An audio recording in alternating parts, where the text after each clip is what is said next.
A renowned cardinal sin of skincare today is leaving the house without SPF. The holy trinity of contemporary skincare is completed with a retinoid regimen and a regular masking procedure.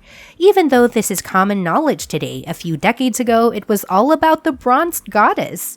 Welcome back to another amazing video, guys. Before we start, subscribe to the channel and enable the notification box to remain informed about our new uploads. In this video, we examine how recommendations for skincare have evolved over the past century. Warning, it's a lot. Beginning in the 1900s, we had the Edwardian makeup era. Women would use lemon juice as a facial tonic to obtain a pale complexion because tan skin was considered lower class. Major cities' beauty salons have grown in popularity. To attain moisturized, supple skin, Edwardian women spent a lot of time kneading creams into their faces during facials. Women could test out cosmetics before purchasing them thanks to Gordon Selfridge's 1909 opening of his first cosmetics counters on Oxford Street. The 1910s saw the emergence of the first significant advances in skincare. In 1909, Max Factor opened his first salon in Los Angeles and was already well known for his work in Hollywood. Helena Rubinstein and Elizabeth Arden created eye makeup as it became increasingly popular. The first cake mascara from Maybelline and the first henna-based eye makeup from Max Factor also debuted during this decade. Women at that time spent a lot of time taking care of their skin. It was recommended that women over 25 give their faces a specific massage twice daily for 10 minutes each to keep their skin toned and wrinkles at bay. Popular skincare products include glycerin, petroleum jelly, witch hazel, coconut oil, almond oil, lanolin, and petrolatum. The 1920s were the flapper era. Most dressing tables and handbags in America and Europe now contain beauty goods, including mascara, lipstick, and eyeshadow. Shiseido was creating distinctive beauty products in Japan for contemporary Japanese women. Gordon Selfridge established the first cosmetics counter in 1909, but by the 1920s, cosmetic counters could be found in every drugstore and department store.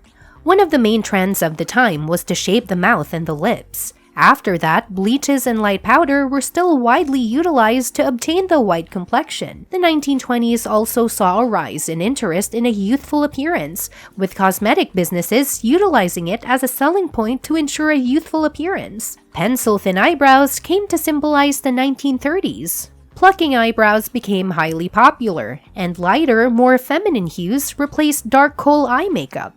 For the first time, Max Factor offered cream eyeshadow and lip gloss. Nowadays, every female carries mascara in her beauty bag. Slowly but surely, the sun-kissed style returned to fashion. Women in their 30s maintained a daily beauty routine that required various products, even though a multi-step skincare approach wouldn't be marketed or sold until much later. Most women used cold cream to wash their faces because it was oil-based and could remove dirt from the skin without drying it out. Soap was still extensively used, but was viewed as harsh for the delicate skin of the face. Women would use a light coating and remove it with a delicate towel. To smooth out fine lines and wrinkles, several creams and tonics would be used after this. Women were advised to maintain facial stillness to prevent wrinkles from forming. Women were forced to work in very unfeminine settings at munitions and aircraft factories on both sides of the Atlantic in the 1940s. Women chose bold high updos and deep red lips. The 1930s thin lips were a thing of the past, replaced by full crimson lips at every turn.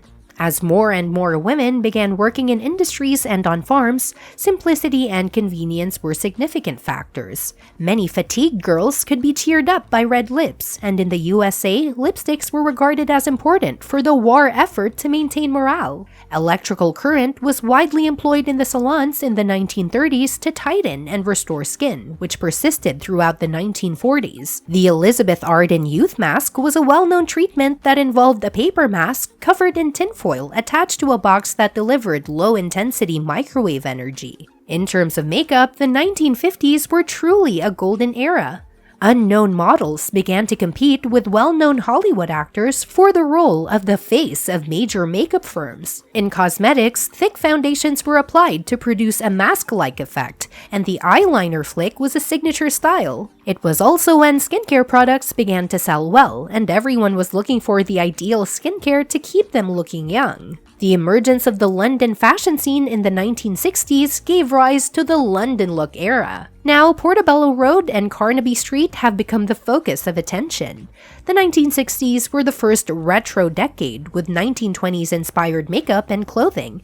A classic style featured pale lips and thick eyelashes.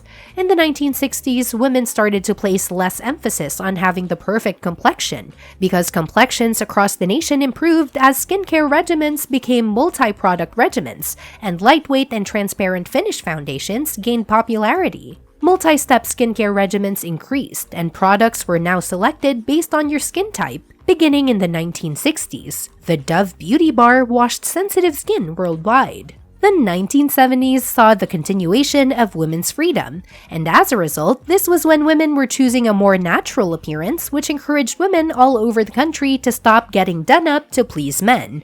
Iman, the first black supermodel, inspired the cosmetics business to create products for women of many ethnicities.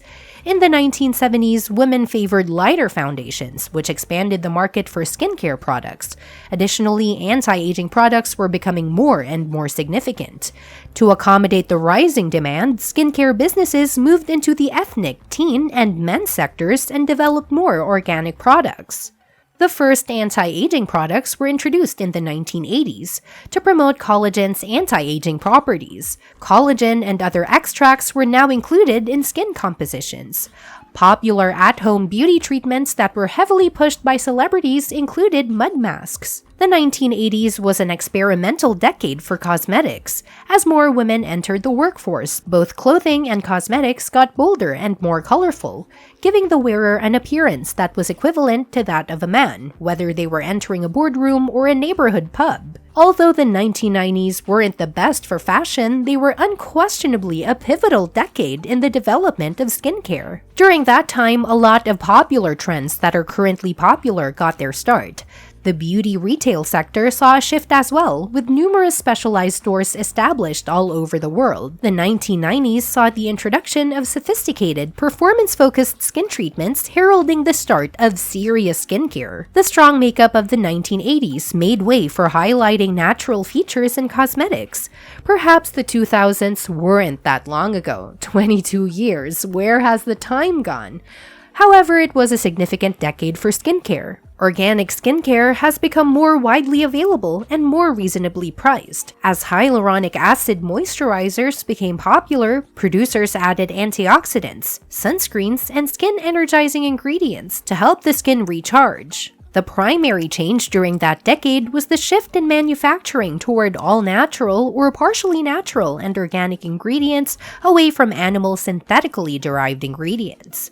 There are many wacky things, fascinating and surprising things, and technological advancements in the beauty industry. More significantly, the decade of 2010 has been a shift in consumers' attitudes toward beauty. As we learn more about the field and the products we use on our skin, we demand skincare and cosmetics that are not only safer and more effective, but also more environmentally friendly. Everything has changed due to technology, including how we maintain our appearance. When applying and blending skincare and makeup, fingers are no longer sufficient. Instead, if you want to enhance how these products work on your skin, a clever device or two are now necessary. There is a tool for every requirement and price range, ranging from microcurrent and jade facial rollers to LED light skincare equipment.